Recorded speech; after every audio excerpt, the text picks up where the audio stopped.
Ho, ho, ho! It's another Friday the 13th, and this time it's in December. So we're jumping to the next year as we're talking about 1981's Friday the 13th, Part 2. Let's go back to the lake. Your host, Parker, Dan, and Angela, slice and dice their way through the good. If it bleeds, we can kill it. The bad. You brought the devil! There's a devil inside everyone. And the ugly movies you love. And you can't piss on hospitality. I won't allow it! Hold your favorite films and franchises tight, because they aren't safe. In fact, it's already too late. It's time to dissect that film.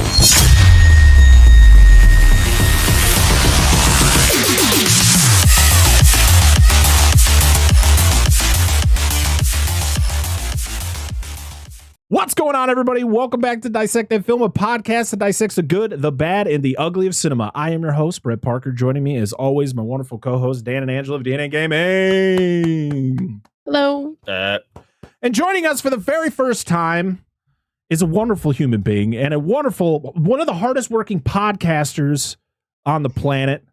We got Stew from Stew World Order. What's going on, Stew? Oh, not too much. It's another beautiful Sunday night. Thank you so much for having me on, guys. I really appreciate it. Absolutely. It has been way too long to finally get you on this show. I've got to grace your presence a couple times over on your show. So before we get into anything, why don't you introduce yourself and tell us all about your wonderful show, Stew World Order?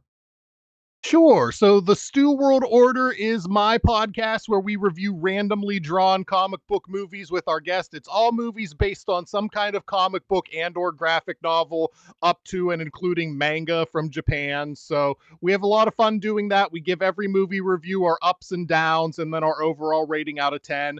And in addition to the podcast, we have the website, SWOProductions.com, where every single weekday there is a new article that comes out. So as hard as podcasting is, I've made it so much harder on myself by having to do so many articles a week coming out for this website of mine. I started off with the website first. I came out with SWO Productions first. I formerly had a podcast, but I wanted to keep writing. And then a bunch of other podcasters were telling me I needed to get back in the game. So I came up with the Stew World Order podcast in addition to the website. So those are my two passion projects. We got the podcast and the website. Heck yeah. And you're also doing reviews for So Wizard, which is another favorite of mine. Love the So Wizard crew. So yeah, you're busy man. This man literally records episodes, has 4 or 5 months worth of episodes recorded at a time. That's just how much work this man does. I feel accomplished doing 2 to 3 weeks in advance. This man's 5 months, 5-6 months. So bravo to you. Sometimes. Right now we're about 3 months into the future. So I'm actually feeling a little time crunched. I'm feeling oh crap, I'm catching up to where I'm recorded. I've got to do another batch here, either in December or January, because I'm feeling real caught up. Yeah, you're like, you know what? I have so many episodes, I could just take a break. I could just relax for a little bit, and then you look at the calendar and you're like, shit. I don't have as many extra. Do more. By relax, you mean I have to pump out all the articles for the website whenever I'm not recording. Yeah. Yeah. What's a break? Oh man, I wish I could have your energy, Stu. I try, man. I try. You talk about my energy. I nap every day, so that's where the energy comes from. I take my midday nap. I don't have kids like you guys. I just have cats, and they can nap with me, and it's great. Hey, that's true. Yeah.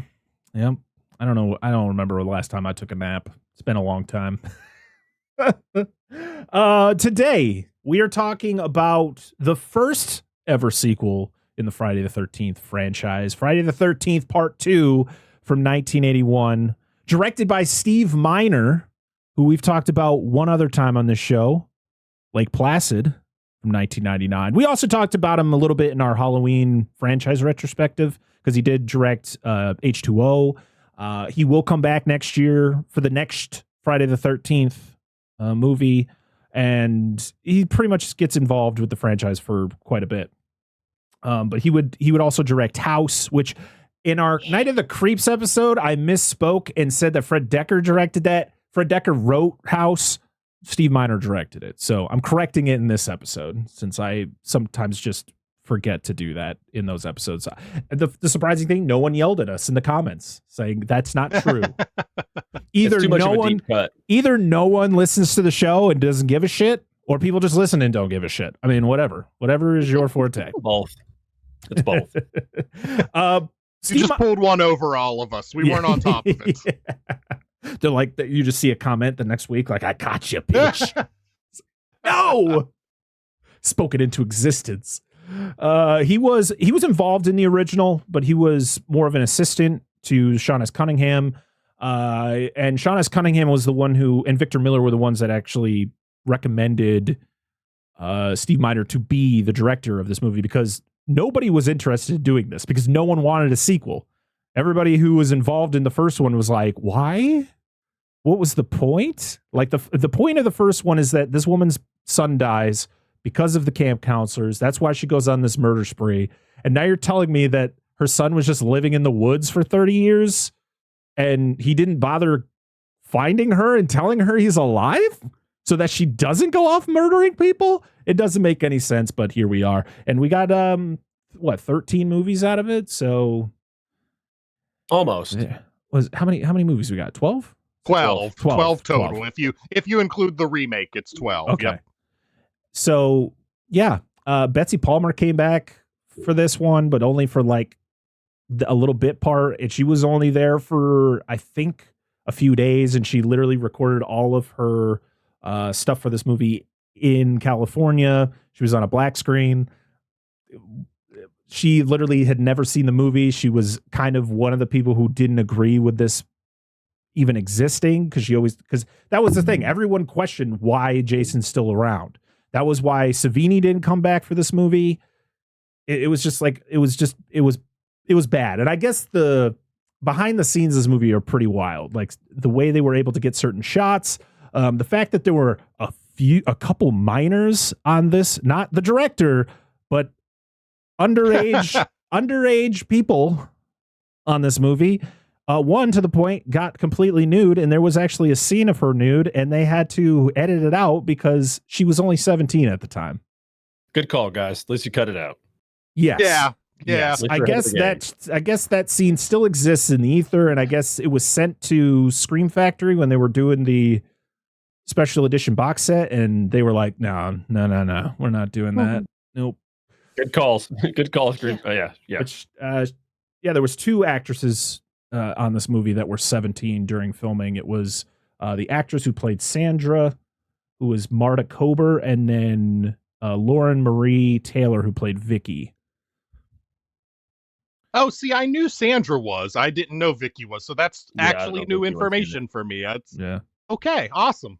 Yeah. It always reminds me of when Mila Kunis was on that 70s show and she said she was 18, but she was only 14. And literally the first thing that she does in the show is make out with Ashton Kutcher. Gotta do what you gotta do. How old was he at the time? 19. That's bad play, bro. And yeah. Well, no one knew. It's a shame that he fell into that. He fell into that trap. Oh, hey, now they're married, so yeah. They figured it out. Yeah. This was written by Ron Kurz. I guess he was an uncredited writer on this. They pretty much had Victor Miller's name on it as well, even though Victor Miller really wasn't completely involved in this. They had Harry Manfredini came back for the music, which he would do the music for the majority of the movies in the franchise. It was released May 1st, 1981, 10 months after the original was released. So like no time at all. Yeah. 87 minutes. Beautiful time. 90 or less for a slasher. Perfect. Had a $1.25 million budget and it made $21.7 million. So another success means we're going to pump out another sequel, baby. As for the cast, we got Amy Steele as Ginny Field. She is our final girl for this movie. John Foray as Paul Holt. Paul Holtz! If you're a Dead Meat fan, you know that. Yep. Adrienne King is back as Alice for a whole 5 minutes. I was going to say, yeah, briefly she's back. Yeah. Stu Carno as Ted Bowen. He would be the first of the two Teds in this franchise. We'd get another Ted in part 4. He was the douchey pervert guy, which is kind of just how it goes. It's vague as fuck, but okay. In this franchise, super vague. The guy who was going after the Doublemint twin there in part 4, yeah. who was like watching Ted, like, where's the corkscrew? Yeah, he was the one watching like the vintage porn in front of everybody. Guy. Yeah. Hey man, you gotta do what you gotta do. Stu Charno, though, he is the uncle of the lead guitarist of Ice Nine Kills. Very nice. For anyone who wants to know that bit of information.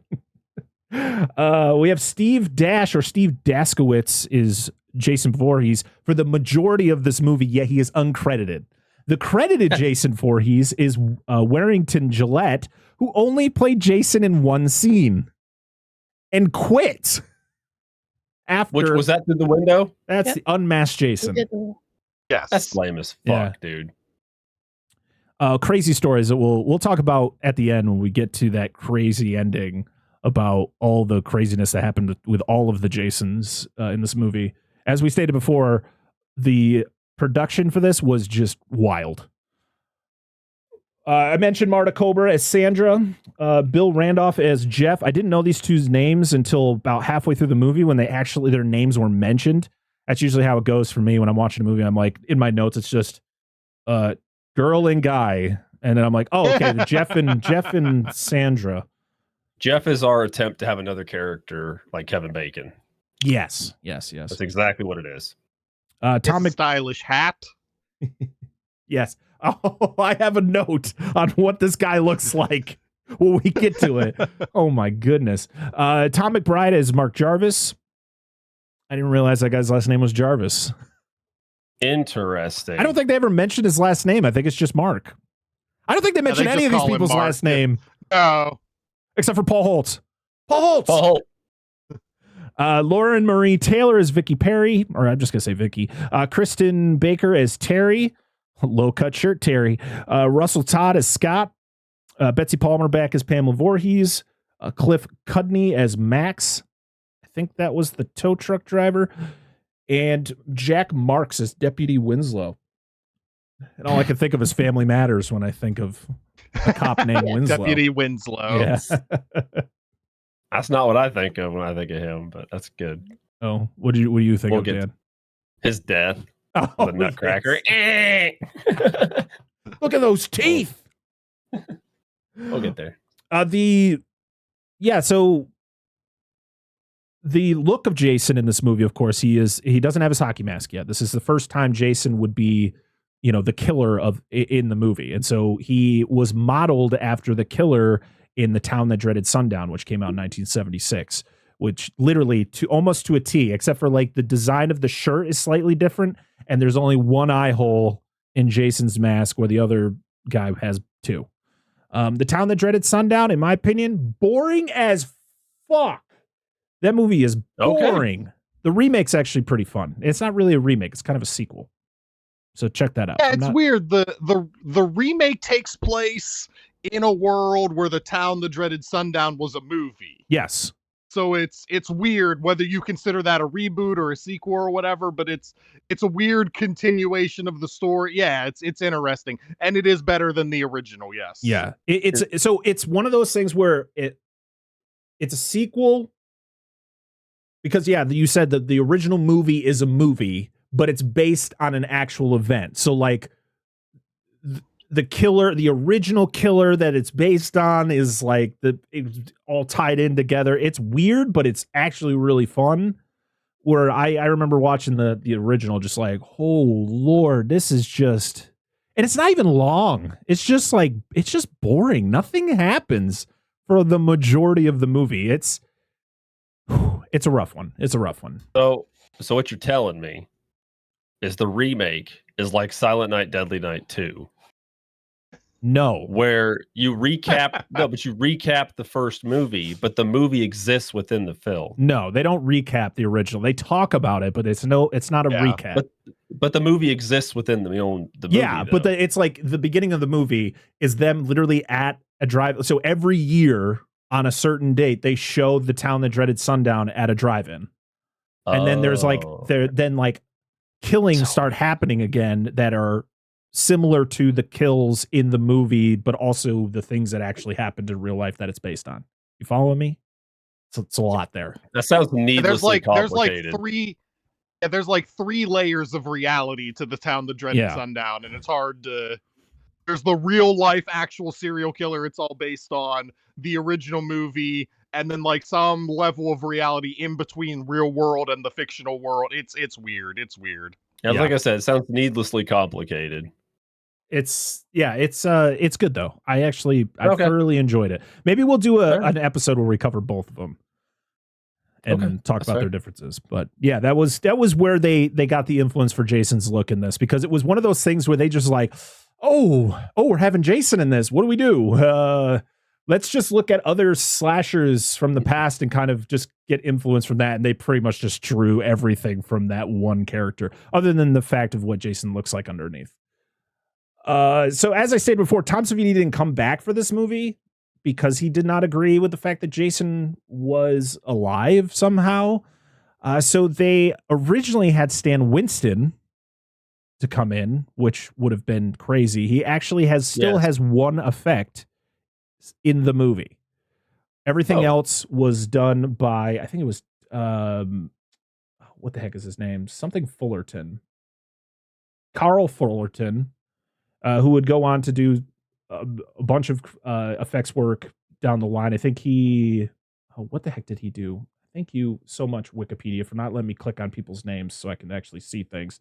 But yeah, he's done special effects for some pretty big movies down the line. But imagine Stan Winston doing effects for the entirety of a Friday the 13th movie. That'd be sick, nuts, dude. But yeah, he had scheduling conflicts, so he wasn't able to do anything with it. Are we going to talk about that effect later? What effect? Yeah, he did. It's in the beginning of the movie, so we'll get to it when we get to the plot. Okay. So yeah, there's a lot of stuff that we'll talk about when we go through the plot when I think of it. So if you guys are ready, actually, before we do that, what is everybody's history with this movie? Well, I guess we'll start with Stu. Okay, my brain just shut off, and I was just like, "What do I say next?" Anytime. Sorry. It's all good. So yeah, I grew up at a very, very young age, like in the 4, 5, 6-year-old arena of my parents letting me watch the Jason movies, and I should not have been, but I don't know when exactly I saw this one, because the earliest ones I remember seeing are like 5, 6, and 7. Because that would have been right around the time I was like 5, 6, 7 years old. So eventually I would get around to seeing this one. I've probably seen this one the most out of all of them. I've seen all of them multiple times. It's ridiculous how many times I've seen all the Friday the 13th movies, but I've probably honestly seen this one the most because I'm such a big fan of it. I really am a big fan of this one. I've seen it probably like a dozen times in my life. All right. Angela. Honestly, I can't remember when we first watched this. I know we've watched it maybe a handful of times. But I couldn't tell you any more than that. Yeah, because you guys did all those. You guys streamed them all at one point, or most of them. I remember going through watching them with you guys back then. That was fun. Quick, cut out the titties. Yeah, all right, we're good. All right, yep, full screen for the titties. Yep, absolutely. Then you guys went to who cares? Yeah, pretty much. Like, fuck it. They're gonna ban us. I mean, go ahead. Yeah, exactly. What about you, Dan? It's gonna be like I've mentioned in the past. This came with my cousin when I was in my late teens. Just Friday the 13th marathons on TV turned into, hey, we got most of these? Let's just watch them in order, and we bombed through all of them to watch Jason X in theaters. And that was about it. Like, it was late teens, and this was the one I was excited for because, I started with 6, and then we went and started at the beginning and started going through them, and I was like, "Yep, this was like the start of all the Jason stuff. This is what I was here for." So, yeah, I mean, it was for me. It was going to the video rental place with my dad and going through. I remember starting with the Nightmare on Elm Streets, and then I think I went to the Friday the 13th, and the Child's Play and I always had to. I was a completionist, so anything that was, if it was in order, I had to go in order. So I think we used to rent like 2 at a time. So I think it was the first and second one of these, back to back. We'd watch it over the weekend, and I just remember the first one was just like, I grew up, even though I grew up way past the time all these movies came out. By the time I was watching these movies, I think Jason Goes to Hell was like the newest one, because that one was like 93. So I started watching these probably in like 98. So it was a few years before Jason X. So I knew of Jason Voorhees, but I still went into the first one kind of enjoying it for what it was, not being like the many people who would watch that movie and go, "Where's Jason at? I don't know. Where's Jason?" I just remember somebody I think told me, I think it could have been my dad. It was just like, just remember when we watch this one, Jason's not in this one. And it was probably like, okay, why? And he's like, just watch the movie and you'll find out. And then watching the second one and kind of being confused, being like, huh? Okay. And he's like, they tell you why this is the way it is. It was like my dad just kind of being like, I'm just going to explain something to you so that you're not sitting there confused asking me 1,000 questions. I'm like, God has a plan. Don't worry. Yeah. I still asked 1,000 questions, but well, that's just being a kid. But like, at least he's like, you know what? Just watch it. That's what my kids will ask. What's going to go on? Like, just watch the fucking movie. Experience it. It's okay. Yeah. Like, don't just look it up on the internet. Just experience the film or the game or whatever. Yeah. I'm trying to do that with my oldest. Like I showed him, we were just like scrolling through all the freaking apps that we have, and he saw Gladiator because he knew it was like Gladiator 2's out. And I was like, you want to watch it? I don't care. He's 12. It's not that bad. It's just violent. And it's like, whatever. Yeah, I don't think there's anything. It's mainly just violence, right? It's just it's violence and maybe some language, not nothing too crazy. Yeah. And I passed out like 20 minutes into the movie, and he watched the whole damn thing. And I remember waking up. I was like, "Do you like it?" He's like, "Yeah." I'm like, "Cool." We didn't really have much of a conversation. It was like midnight at the time, so I was like, "I'm going to bed. We'll talk about it later." But yeah, it's fun. It's getting to introduce him to movies that I enjoyed a lot as a kid, and at some point, I feel like he's still a little too young to show him these, because there are certain aspects of the movie where it's like, I don't want to be like my mom who had to like fast forward through the Kate Winslet nude scene in Titanic. Guys, turn around. I got to do something. I don't want to do that. Sometimes I'm just like, okay, maybe you should go. Part 6. Yeah, that's the best one. Started with part 6. I don't know how to order. No, seriously, part 6 is probably that's the cleanest one. Don't start them with part. Stu saying he started with part 5. That's like a softcore porn. Yeah, I know it is, dude. It's like slapping titties left and right. Like, fuck, bro. Yeah, 5 is real bad for that. Yeah, 5 does kick ass. It's got enchiladas. Damn enchiladas. Damn enchiladas. Yeah, I fucking love that scene, dude. Reggie the Reckless. Dude, it's so good. I used to hate that movie so fucking much, and because of Dead Meat, we're talking about. I really started growing in that film, and I like it a lot for the characters. It's like I'm like in it for the characters, and then just a dumbass in a Halloween costume killing people. But I am holding off talking about that movie until we actually cover it, because I kind of want to go in fresh, even though I've seen it and I'm not a big fan of it. So it's probably going to be 2026 before we talk about that movie, depending on how many Friday the 13th there are next year. Yeah, we'll be through all the Rankin Bass movies before that. Yeah. Rankin Bass for the win. Little Drummer Boy coming up next. What's your next one? All right. Put a wheel. We'll just do a wheel for him. Fuck it. Yeah. Next year, Rankin Bass, we'll just make a wheel and just get a random one. Sounds good. Yep. Are you guys ready to jump into the plot of Friday the 13th Part 2? Yes. All right. Let's do this thing. It is time to dissect that film. Hey, it's joining in too. Very few. Most of the guests are like, I have no idea what the fuck's going on. Like, that's okay. I literally stare at the guest while we're doing it just to see their reaction to it. It's great. Dude, listen. When I go to a birthday party and everybody sings happy birthday, I just don't. I just stand there and just like, no, I ain't What doing is it. If it's for my this? kids, yes. Everybody else, fuck them. You should just look like a stop motion character talking, like from the Rankin Bass, which is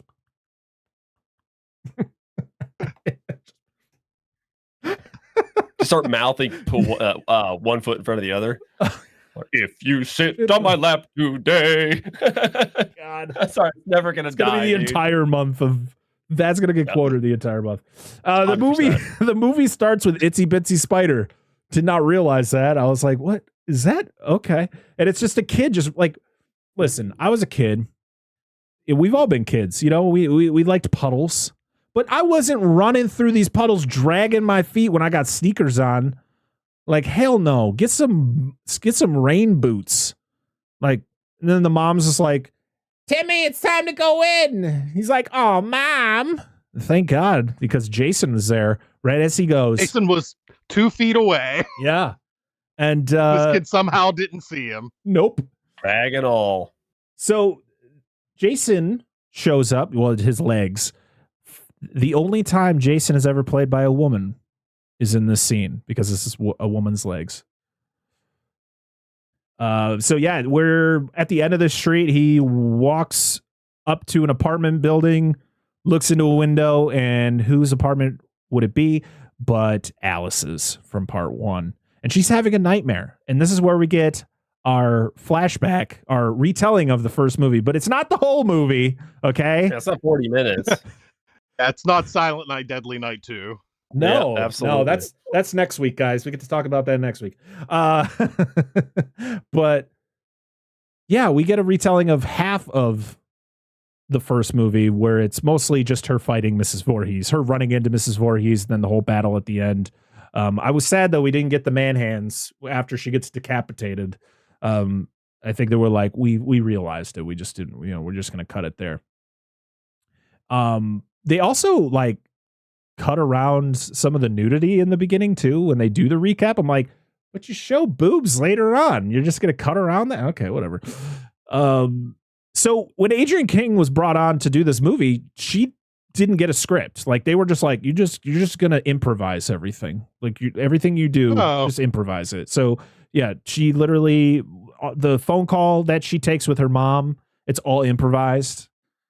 I thought that was pretty impressive. Yeah, she didn't know she knew she was gonna die, but she didn't know how. And after doing this movie, she stopped acting because she had a stalker, and it got pretty serious. I guess to a point where she said the stalker actually got to her and like had a gun to her head and was like threatening her and stuff like that. So she was like, yeah, I'm good. And she actually stayed away from like any type of show business. She wasn't doing cons for a very long time until probably like mid 2000s. She started going around doing cons for this and the original. So, man, that's some scary shit. I know. Yeah. Was it one of the actresses from Poltergeist? She was like murdered by her jealous boyfriend. Like, shit is crazy. Yep. I know there was a bunch of other stalker situations in Hollywood that got pretty crazy, and I think a couple of them ended up being turning into homicides. So yeah, that's terrifying. So I completely understand why her life trajectory went in a different direction.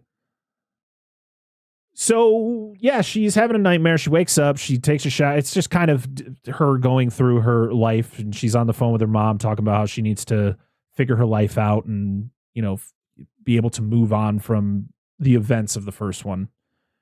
And then she takes the world's shortest shower. It's literally the shortest shower. She walks in, phone rings, gets out. I'm like, nah, if I'm in the shower and the phone rings, I'll call you back. Leave a message. If there's an answering machine. I don't know. Was there answering machines back in the early 80s? Was that a thing yet? I don't know if they did. If they did, they were probably extremely wealthy at that point. Or as one of those like call waiting things where it's just like you had to like dial a number and then it just read back to you. I don't know. Anyone who grew up in 1981 were there answering machines?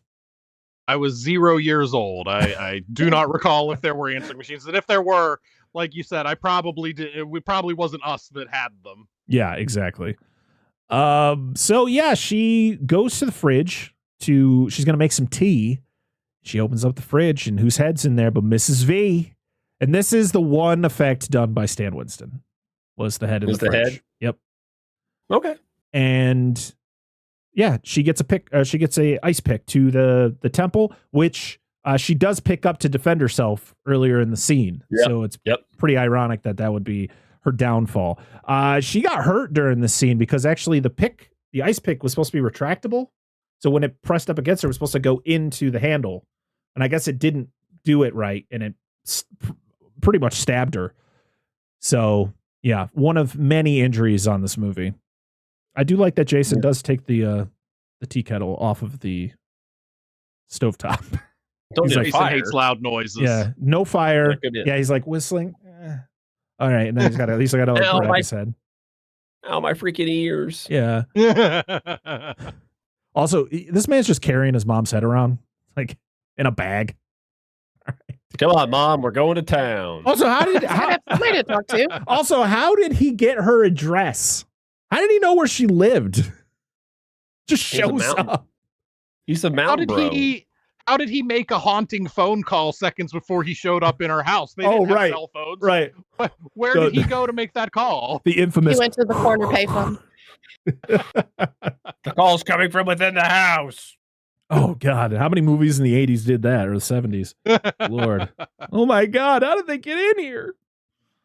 Oh yeah! You also see that she's still drawing, even though the drawings here didn't look as good as the one that she was doing in the first one. That one looked really good. This one was like she was turning into some Picasso type shit. I was like, all right. The event changed her. Maybe. Then we get the explosion title card.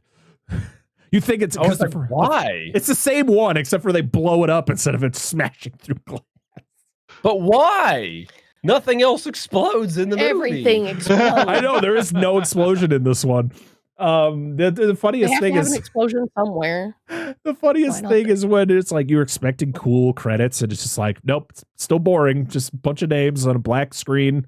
But you get Harry Manfredini's score, and it's very intense. Yes. It's like, you're like, okay, let's go. I'm ready. Pumps you up. It did its job. We see a big old truck drive down the street, and it's got our first two characters. Awesome a truck. Dude. This thing is a beast.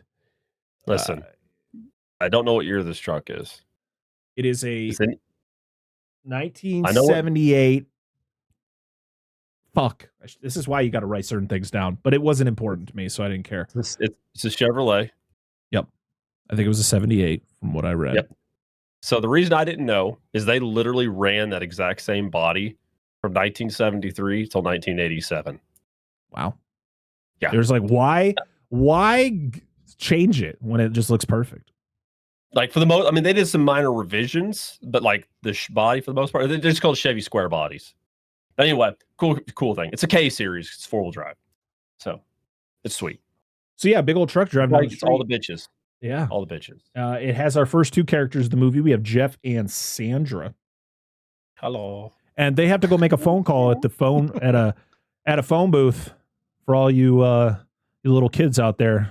A phone booth was a phone that was just in random places, so you can make phone calls when you were on the road, because people weren't going to allow you to use their phone, or you didn't have a cell phone. Yeah, before auto saving, this was your save point. Yeah. Yes. This is where this is where Clark Kent changes into Superman. So I feel like this one wouldn't work so well. You can see through the glass. But whatever. He figures it out. Also, the truck's getting towed, and they don't realize it until it starts getting driven away. And you're like, yeah, really?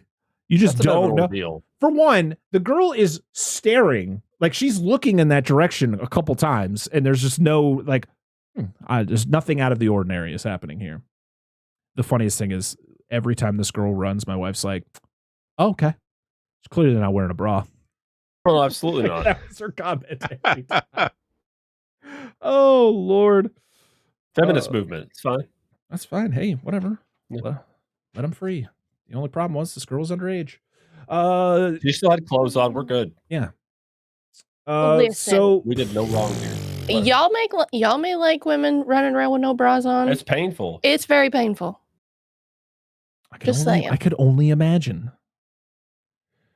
Crazy Ralph's here, guys. He's back, and he's warning him. But he doesn't have much to do in this one. He just meets these two and goes, "You're doomed," and hops on his bike and just pedals away very happily. Yeah. He's like, I got some peeping Tom to do some later on in this movie. Yeah. I gotta get out of here.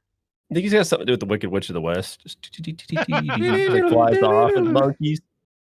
Why was I doing Duel of Fate? He battles Jason later. What's the Wicked Witch of the West music? I was.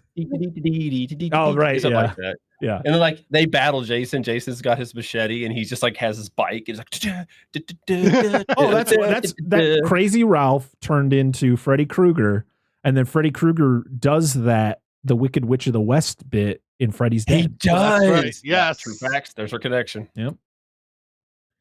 So yeah, the tow truck thing was all a prank done by Ted, the tallest, lankiest man I've ever seen. Good God, he's a beanstalk, bro. I'm a skinny motherfucker. Well, this guy's also like 6'5", so true. But I just love when the dude's chasing his truck. He's like, "Hey, it's my fucking truck," and the dude's just like, he doesn't even look over. No, and Jeff's pounding on the driver's side window, and the driver just does not care. No, it's so good. Oh man, so. And Ted, by the way, gets the title of most obnoxious character in a Friday the 13th movie that he will hold for the length of one movie. I was going to say, There's no way he's more annoying than most of the other characters later on in this franchise. He is the, oh God, what the hell was the guy in the first one? The one who... the first one, I don't remember. I know who you're talking about. Yeah. I can't think of his name, though. Guy, he gets the lamest death, even though I wanted him to die in the worst way. Yeah, because he walks into the cabin and you just don't see him. Yeah, then you see him. He's on the bed. He's on top of the bed. I'm so relaxed. Kevin Bacon and his girl are doing it. Yep. So they go to the middle of the woods, and this is where my note says one of the dudes looks like the singer of AC/DC. It was the dude with the hat. Jeff definitely looks like the second singer for AC/DC. I can't remember what his name. I think it's Brian Johnson. Brian Johnson. Yep. Yeah. I was like, yep, that hat just made him. It sold it for me. And she just wanders into the woods because there's a tree that falls into the middle of the road and they have to move in. She's like, I'm just gonna go wander into the woods. See you later. And you're like, oh, this isn't gonna end well. And she's fine. She just finds a sign for Camp Crystal Lake. And here's the thing. Is this just the sign that would be on the side of the road that would say Camp Crystal Lake so many miles? Or is this supposed to be the sign for Camp Crystal Lake? Because I remember it being very ornate. It's that sign that's behind Dan and Angela right now. Like, that's the Camp Crystal Lake sign. This one is just this like tiny white piece of board that just says Camp Crystal Lake. And I was like, I feel like this is just one of those, you're getting there. Yeah, up ahead, next left, or next right. Well, that's the thing. The camp that we're at isn't Camp Crystal Lake. It's a different camp. Because they say later that Camp Crystal Lake is on this lake. It's just somewhere else. And we don't go there because it's cursed. It's got the death curse. Yes. And someone's watching them from the woods.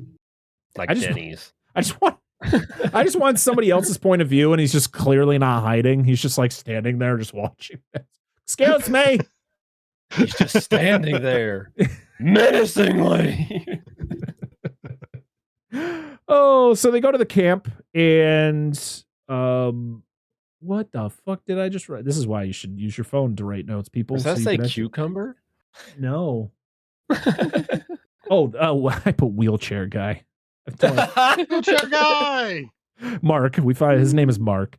We got the guy who slingshots a girl's butts. Dude, the shot they had to do where it's this girl. This is Terry. This is Terry. She gets slingshotted by Scott. Yeah, she wears the shirts that are right below her boobs, and then she wears shorts that are all the way up her ass, and they got to zoom in as close as possible so you can see the rock just bounce off her cheek. Yeah. And then she very delicately rubs the other cheek. Dude, she does not rub the cheek that gets hit with the rock. This is the most porn ass setup I've ever seen in the movie. This way this fucker looks, this greasy ass dumb bitch. He comes out from behind the thing. He's just like, and she's like, yeah. Hey, I'm surprised she didn't just turn God. around and just immediately start disrobing. I was like, all right. The fact that these two don't, okay, all right, sure. I mean, Yeah. I'm okay with it because he doesn't deserve her. But it was you can just find it online. I don't know if it's on YouTube or not, but you can find this whole sequence where he slingshots her on the butt and she turns around and they make those stupid faces at each other and it plays to the 90s Mentos music. Well done. Perfect. Well done. I like it. Perfect. Oh. So now we're at the camp and we're meeting all of our counselors. So for the longest time, I forgot that this was just a camp to train counselors. I didn't realize that. I'm like, where are all the campers? And who are half these people? Like, there's just half of this camp of just people we never see again. They've like, there's like a scene where they run up they run up some stairs. You're like, oh, hey, random people gone forever. Yeah, they're not even victims. No, they're just gone. It's like the Is one it Friday better or worse if instead of killing the black character off first, you just write him out of the movie without giving him any dialogue?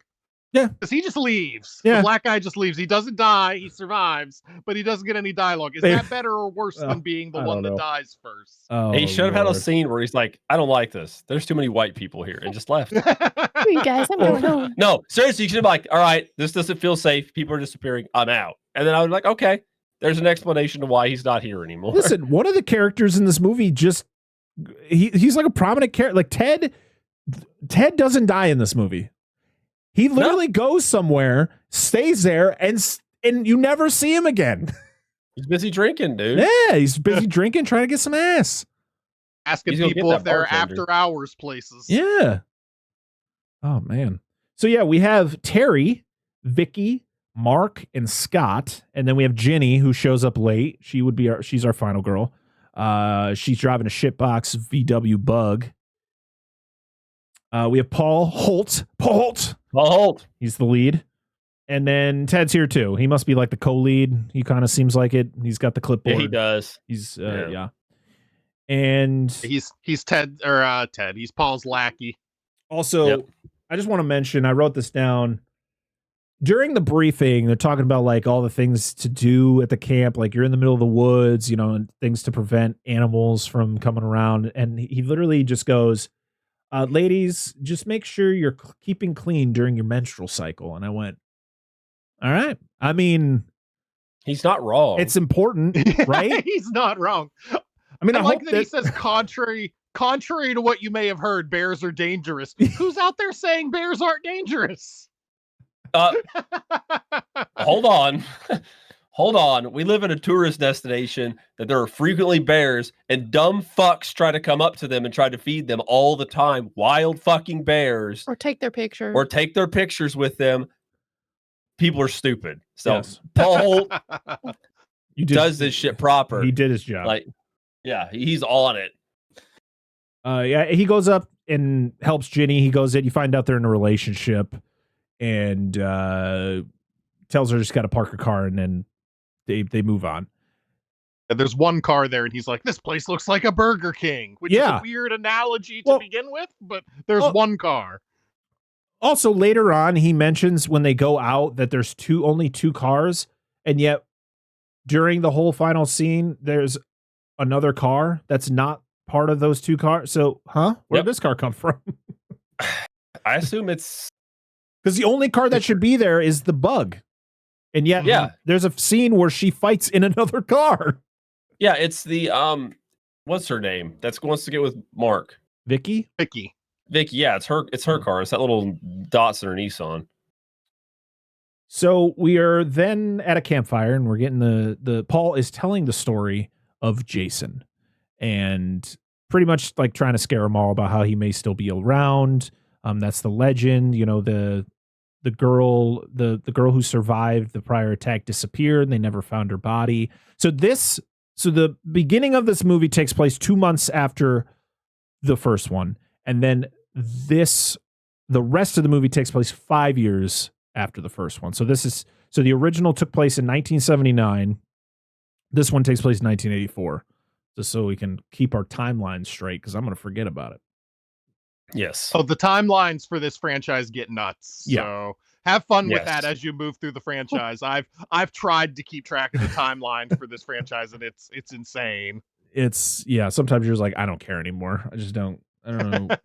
When does the stabbing start? Clearly they don't care either, so. When are they going to get to the fireworks factory? So yeah, during the story, they mention Jason and his mom and all that stuff, and then Ted just pops out of the woods wearing a loincloth and a scary mask and a spear to scare him. And then I love how Paul's the one who like helps orchestrate this whole thing. He's like, all right, enough games. We got to be serious now. I'm like, you're the fucking guy who did that. You orchestrated, man. What the hell are you talking about? We're just Yeah, trying to to get have his fun. one. Yeah. He's like, all right, enough games. All right, we're in the I'm guessing this is just one of the cabins, right? Where there's like everyone is at. There's like the two people playing or arm wrestling. You got Ted playing his video game. What else are they doing? Oh, Ginny's a chess whiz. We had to get that in there. Yep. The Scott is trying to get with Terry, but he can't, so he ends up dancing with her dog Muffin. And then you have Sandra, who is just really interested in seeing everything about Camp Crystal Lake. Like, she is just begging Jeff to go to Camp Crystal Lake. And he's like, I don't want to go. Like, I don't care. And she's like, aren't you interested to know what happened there? Shouldn't we go? And he's like, she is like, she's not horny for him. She's horny for Camp Crystal Lake. Like, she wants to go there so bad. And he's like, I don't care. I don't want to go. Our big argument is when we get back to the city, we can tell people we went there. Like, the people in the city care about that? Yeah. No. Cool. Yeah, all right. Go impress the locals that are just going to be pissed that you went there in the first place. Yeah. So we see that somebody is stalking this camp, and you see like the shadow outside and everything, and then Ginny gets jump scared by Paul. And they start making out and all that stuff. And you see that it's Crazy Ralph is spying on them. He's like leaning up against a tree, and then he turns, and then he gets a freaking barbed wire around his neck, choking him out. And now there are no characters from the original left. They're all dead now, because Crazy Ralph was the last one. I just want a Crazy Ralph to be like really creepy about this. He's like turned on. He was like, finally. Now his mouth does like the one girl. Well, I'm sorry, what girl does what? Oh, can't talk about it.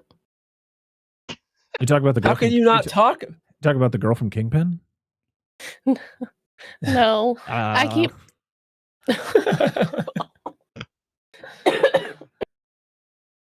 No, the girl from the movie we haven't talked about yet, but we have. Oh, Because I keep forgetting. I was like, right. Just ignore what I said. Don't break canon. Yeah. Oh fuck, dude. Stu's the one who made me realize what our initials meant, other than what they actually meant. Oh, Yeah, I how'd you knew it not the whole realize that? time. I just never thought of it.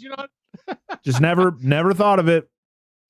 I guess I just didn't see it as much. And then you're like, hey, do you know that your initials stand for this too? And I went, well, now I do.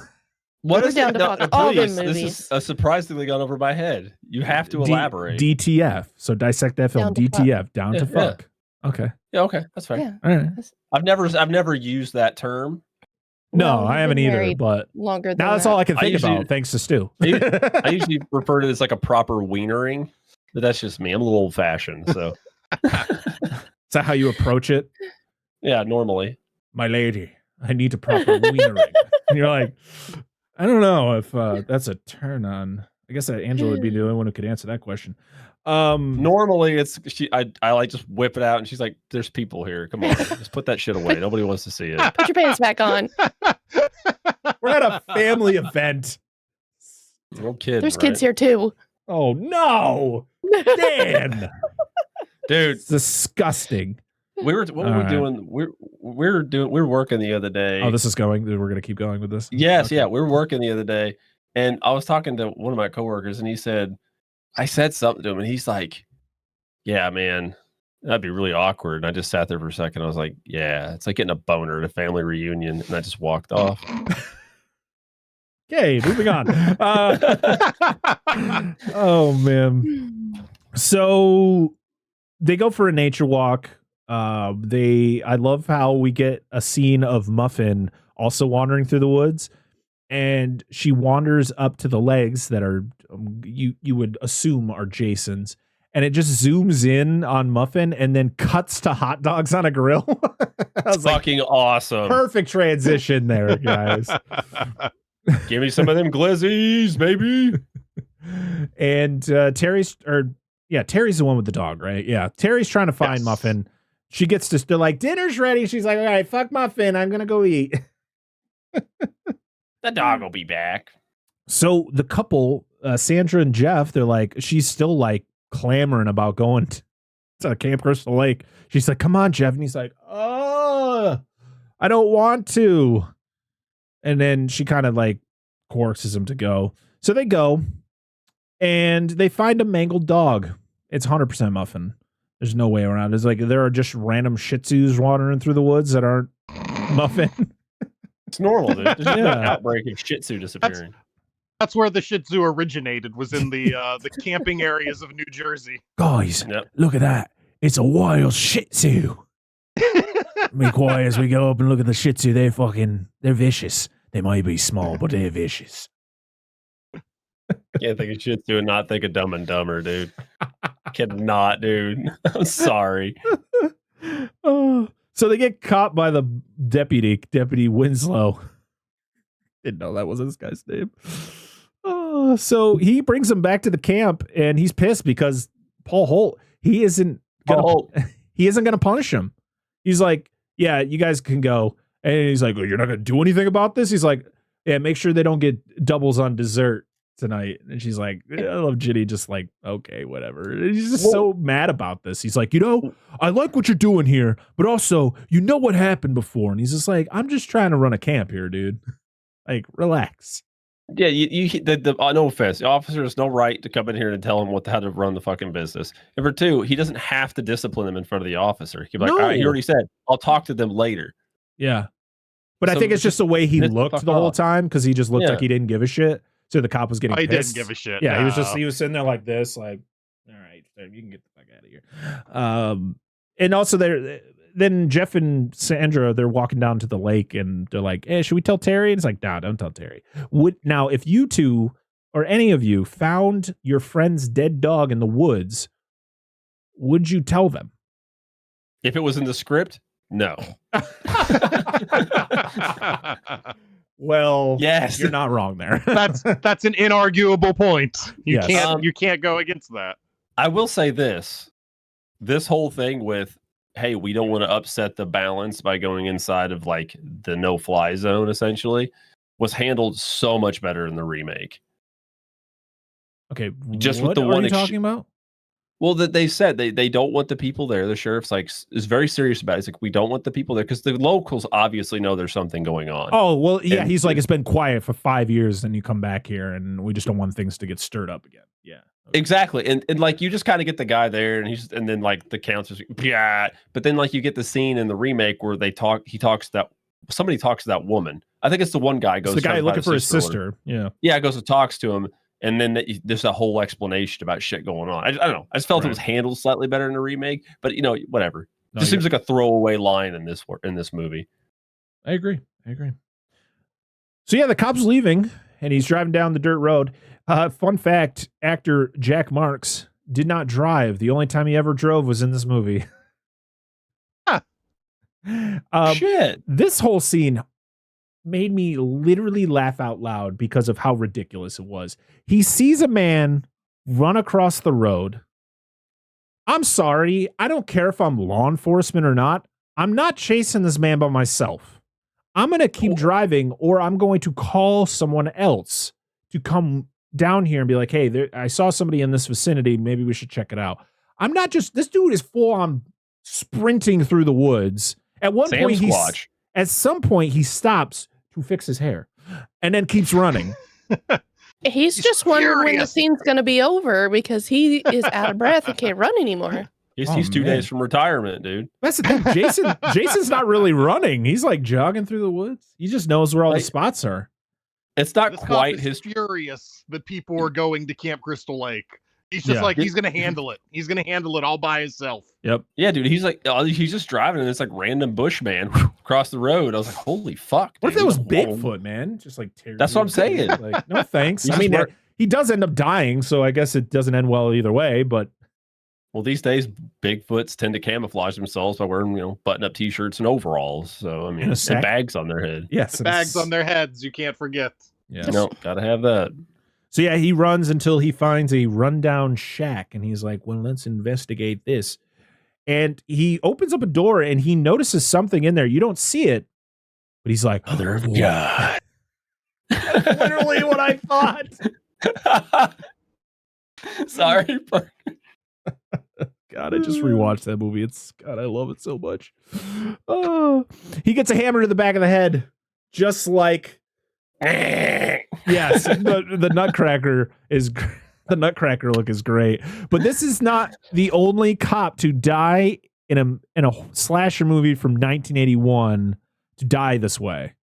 A cop in Halloween 2 also dies from a hammer. A claw to the hammer? back. Yep, in the back of the head.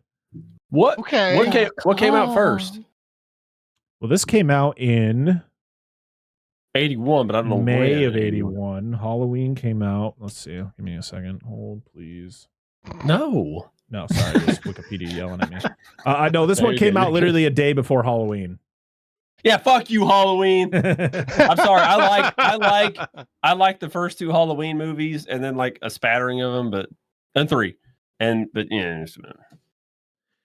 But yeah, the Nutcracker teeth look is the best.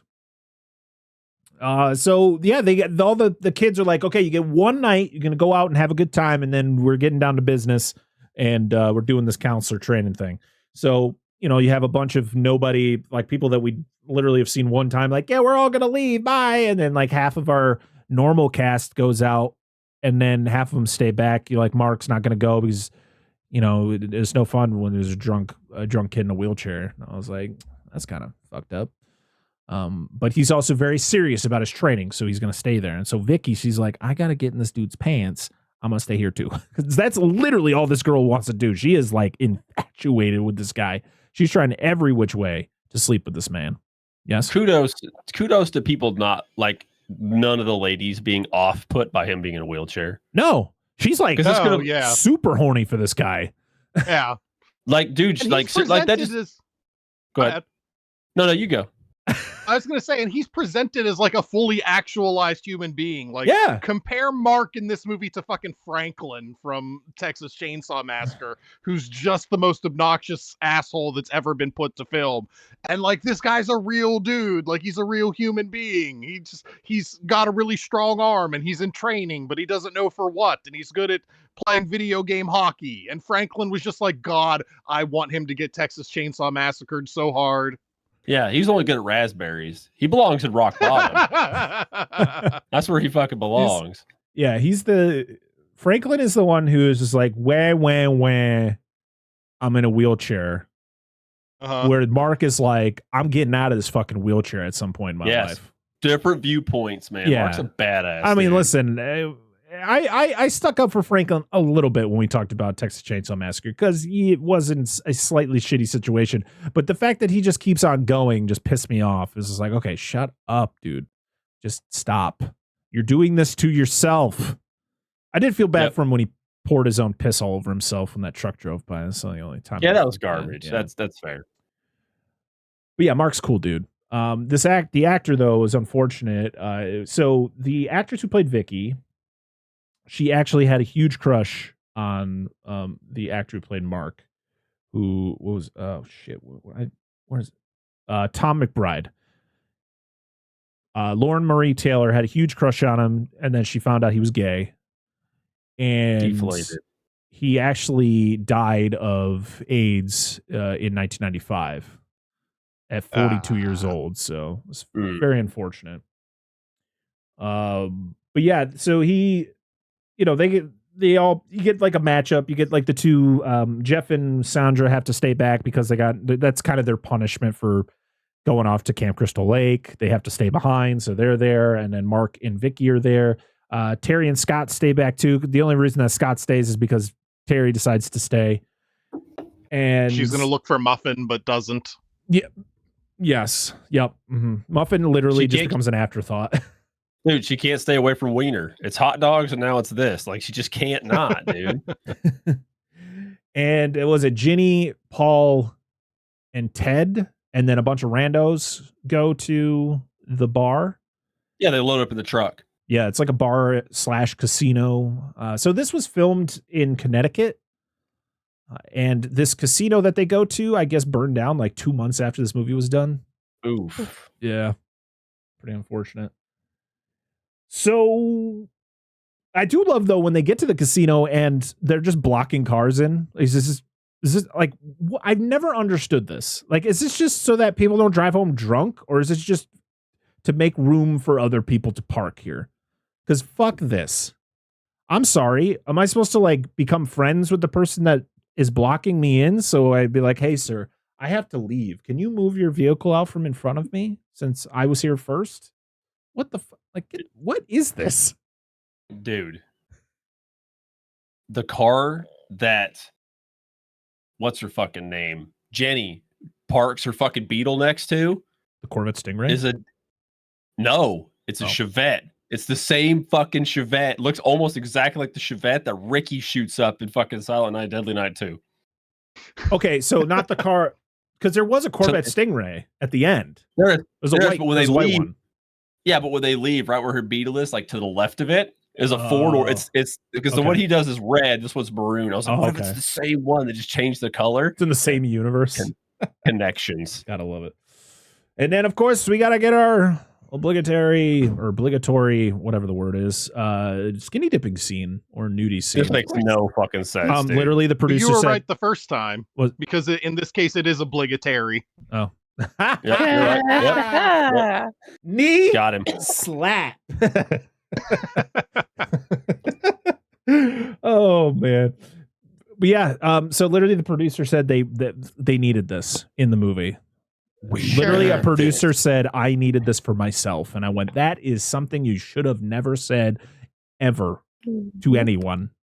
And the fact you put it in a documentary, you're gross, bro. Like, listen, don't abuse the powers you have. Like, I understand titties gotta be in these movies, but no, it just seems like a weird. It just seems weird. Like, even for these, it's like, I'm just gonna go down to the beach. Stops, just also, gets naked. How many people just go skinny dipping by themselves? Like at night. Like, usually people go skinny dipping with other people. Like, just to go by yourself at night. Aren't you looking for your dog? Like, Stu's just mentioned the fact that she like goes to look for Muffin but doesn't look for Muffin. Like, no, I'm just gonna go skinny dipping. Like, what? She goes to look for Muffin, but she sees the lake and is like, but instead, yeah, I'm going to show it's gotta off be all cold, of my dude. assets. Oh, it is, because she gets out, she's shivering. At first, you think she's just covering herself up. No, she's cold. Fair enough. Yeah. We're back at the cabin, and we get arm wrestling going on, and then you got Sandra's like, hey, how about we do some other wrestling? And I'm like, all right. And you think they're gonna go upstairs, but then you find out they just went into the next room to make out for about 5 minutes, and then they go upstairs. And I'm like, what? Why don't you just have? What's the point of the like midway stop? Like, just go upstairs. Like, before we climb those stairs, that's gonna be exhausting. Let's go in here, and I'll straddle you for a bit, and we'll make out. Like, okay. Can we just skip that part and go upstairs? Oh God. Yeah, Scott is the weirdest character in this movie, and I'm glad he gets it, because he's kind of he just sucks. Yeah, he does. The greatest thing ever, though, is realizing that when he gets trapped in the snare, Steve Miner literally reuses this exact scene in Lake Placid. Yep. With the cop. Yeah. I went, oh my God, this is, and because I was like, oh man, that kind of reminds me of the scene in Lake Placid. And I was like, Steve Miner, he directed both. You son of a bitch. Shit. Mind blown. Yep. Yeah. And of course, the girl's got to like tease him and all that. And then she's like, fine, I just got to go get a knife. And she, I love when she goes to her cabin to find this pocket knife. And the backpack just falls. It's just like, it's like a video game when you like bump into something and like that item that you need just falls in front of you. Oh, shit, look at that. Okay. Feels like There's the Resident knife. Evil. Yeah. Oh. It was like Jason was in the closet and he just like, just see an arm pop out of the closet. Oh, thank you. Time to progress the story. Yeah. And before she gets back, though, Jason gets to Scott and cuts his neck with the dull side of the machete. Yes. As they do. Yeah. And this would be the first time Jason would kill someone with his most iconic weapon. And then you get Terry's kill off screen, and I was like, that's lame. Like, nothing. Yeah. She literally, like, turns, it's one of those, like, screams, and then it, like, just fades to white, which happens a couple times in this movie, which is, like, my biggest complaint. I'm like, why can't we see, like, you show, well, I know the MPAA butchered the shit out of this movie when it came to the gore effects. So I'm guessing that's where those pieces were, but it's still, like, we see Vicky later, or Terry later, at the shrine, but that's about it. And you're like, she kind of just looks like, would you just like slap her to death? Like, I don't see any blood on her. What happened? Chloroformed her and threw her in the room. There you go. Does it smell like chloroform? Yeah. What's the smell like to you? Oh god. And then I love how again we go from the dog to the hot dogs, and we go from the Terry screaming to a band playing. I was like, that wasn't as smooth. At least we went from dogs to not as hot good. dogs, but yeah. And then we get this whole scene where Ginny is questioning the possibility that Jason could be alive, because the fact is that Paul tells the story about Jason, but it's a story. Like, he just says it as a legend. It's just a legend. But Ginny, I guess she went to school for psychology, so she's kind of like Child psychology. Yeah, so she's thinking of the possibilities of like, maybe he is still alive. Maybe, you know, his mother never knew, and all this stuff to kind of it. And this is also the audience's explanation to the possibility of why Jason is alive, because we know he's alive, but now we're getting some sort of explanation to the point where most people are going, oh, how is he alive if he's a dead kid in the first one? Like, he died. That's the whole point. No, well, here it is. The best way they could possibly do it without people getting too confused or upset about it. So we're back at the horny camp. Yes, it is the horny camp, because everyone is just horny as hell here right now. I love. So Vicky is like, they're playing the electronic video games. He wins. They're gonna now they've talked about where they're gonna sleep, because they decide they're gonna sleep together. And she's like, well, I'm gonna go get into something nice. She literally leaves to go back to her cabin. And she has put on a sweater. She was it a striped sweater? Yeah. No. Damn. No, it was just a regular sweater. Regular, just solid sweater. But she goes and she changes her underwear from like these black ones to the most hideous satin underwear I've ever seen in my life. Like, it was like my wife burst out laughing at this. She's like, what are those? Here are these She's like, what are these granny panties? Hey, Mark, what do you think of these? As they sag down half of her They're poop brown, aren't they wonderful? But they shine, Mark. They're shiny. Those other ones weren't shiny. But the funny thing is, after she does it, though, she's wandering around not putting pants back on. Like, she goes up to the car to get something out of the car, and she's like, put pants on. What are we doing? This is the same thing with the girl in the first one who had to go to the bathroom after she slept with Kevin Bacon. Okay, it takes 5 seconds to throw your pants back on before you got to wander out into the rain to go to the freaking bathroom that's like a mile down the path. I know exactly where you're going. Go ahead. With this. Nope. No, this scene's ruined now. Fucking thank you. Me? Did I ruin it? What did I do? Moana. Because these panties are so shiny. Son of a bitch. I knew that's exactly where you're headed with that one, too. Listen, personal experience. This is me, not crushing anybody's whatever. for the most part, I don't really give a fuck. Like when you're in the throes, we're just trying to get it off. Exactly. Easy removal. Exactly. As long as it's not like Men in Tights, you know. Call a locksmith. Call a locksmith. Yes. Thank you. Yeah, as long as it's not like that, there's no complaints. But I get it. People want to look nice. She fumigated her box beforehand. She sure did. She gave it an extra spritz. She's just like Raid. Just kidding. Just kidding. Parker. It just burns off all the hair. She's like, wow, this is actually quite comfortable. That's when the new style came in. Yep. Like, why do we want hair down there now? We could just we're shifting from the 70s to the 80s. There you go. That was the transition period. No, but that was literally my first comment when she goes to change her underwear. I went, so you're gonna change your underwear to immediately take them off once you get to that point? Whatever. Oh man. So yeah, a storm hits because we have to have some sort of storm. God, I love this character, but boy, oh boy, does this scene feel like it goes into slow motion. So Mark goes outside looking for Vicky, and he literally moves his chair into one direction, looks down the length of this porch, and just goes, Vicky. And then it shows like the back of his head. And it's like super slow. And then it just shows him. He's not moving his head much. He's just like, Vicky. And I'm like, bro, do you like turn your head? Like move. Like clearly she's not in that direction. And he just gets it, man. Machete right across the face, wheels backwards. It's not enough this man gets a machete to the face and goes backwards. He has to go down this like steep ass set of stairs, and then it fades to white.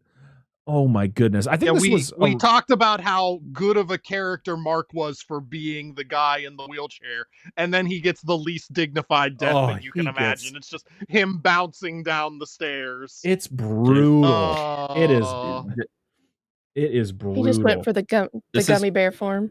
What now? The gummy bear form. Yeah. Bouncing here and there and everywhere. Yes. Jason is just fuck 'em all, no mercy, dude. He do not care. Christ, dude. It's just like, this man gets it bad. It was done in reverse, though. It was a reverse shot.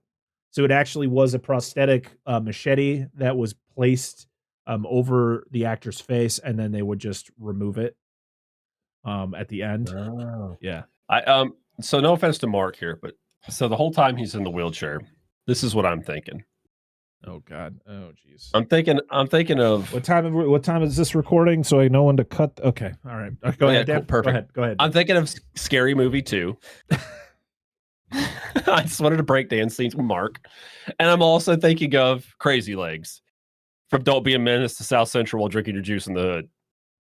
I fucking love that movie. What? Crazy Legs. Don't Be a Menace to South Central. You ever seen this movie? No. It's the Wayans brothers. Wayne's like brothers, parody yes. of Don't Be a Menace or Menace to Society. It's fucking hilarious. Anyway, carry on. Oh Lord. So yeah, he's dead. And I literally wrote, wow, that took way too long. Poor Mark. That's how I felt. No offense. That's how I felt at the beginning of the movie. We'll talk about that later. Yeah. And then right after Mark gets it, though, we're then upstairs with Sandra and Jeff, and they get it. And they get a kill that is pretty much taken from another movie called Bay of Blood by Mario Bava. Yeah. Where he takes the spear that Ted was using for the prank earlier, and he stabs it through the bed, impaling them both at the same time. And this is where they also had to edit around a lot because there was actually supposed to be way more nudity in this scene. Not just the fact that you like see full like frontal with Marta Kober, but also just all the motions that they were doing on the bed. There was a lot more, so like having to edit around all that. And I guess the kill was supposed to be a lot more brutal.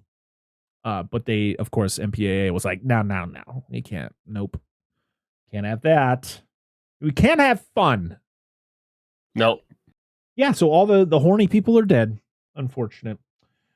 So Vicky, well, no, wait. I lied. Vicky's still alive, and she comes back looking for Mark, and she has her pants on. So good on her. She did eventually put her pants on. She found her pants. Yeah. So she's looking for Vicky, or she's looking for Mark. She is Vicky. She goes upstairs, and she goes into the room, and she finds blood all over the sheets.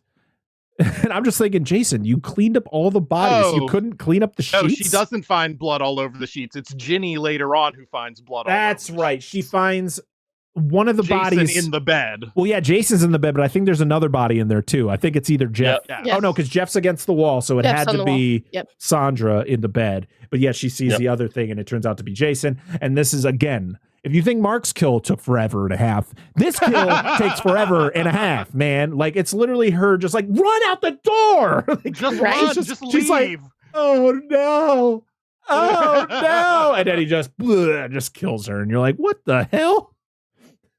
All I remember about the scene is blood blister. That's all I remember. His fingernails on the got guy's that thumb, bruise. yeah. Oh yeah. And he's holding the knife upside down. It's so ugly, yeah. The knives and the machetes, we gotta make sure they're facing the wrong direction when we're using them. We can always just take the edge off if we're feeling so qualified. Yeah. But just whatever. So yeah, this is the point of the movie where I was like, oh, this is just a training center for counselors. It was the sign. That's how I realized it. I was like, I thought this was just another camp. Oh, yep. It just takes me a while to realize all these things. Yeah, we get some really corny sayings from the characters. Were like, nice night for a duck. Yeah. Good one, Paul. Oh. So yeah, this is when Ginny and Paul get back to the cabin. They're like, something just doesn't seem right here. So they go upstairs where they think people are, and they find blood all over the bed. And again, I was like, Jason literally removes all the bodies in the cabin, but is like, fuck, I forgot the sheets. Damn it. He probably did. He's like, damn it, I didn't do their laundry. He'll kill people, but he doesn't want to be rude. And so they're like, oh, something happened. So they go down, they're investigating things, and Ginny's like, oh my God, it's a person. He's going to attack you, Paul. And then Jason and Paul, they fight, and Ginny is useless. All she does is go, Paul. And I was like, do something. Hit him with something. He is distracted by fighting Paul. Throw something. What are you doing? That's what I remembered about this movie for so long when I hadn't seen it in a while. All I remembered was, isn't that the one where the girl just runs around yelling Paul for like the last half hour of this movie? No, you're thinking of Paul? You're thinking of part 3 with the girl who is just running around like, oh, what the hell does she say? Oh, I guess her name was Chris. I don't remember. Yeah, in part 3, her name's Chris. Well, she was the final. Chris was the final girl, but the girl who like runs around and just says a bunch of nonsense for like 10 full minutes. Okay. I can't remember what she was saying. Yeah, because she was in the house with the other people. Yeah, and she kept saying their name, and it took for fucking ever for her to die. Yeah. Yeah. You're like, oh my God. And I just wanted a clip of just Paul just like laying on the ground like, thanks for the help, babe.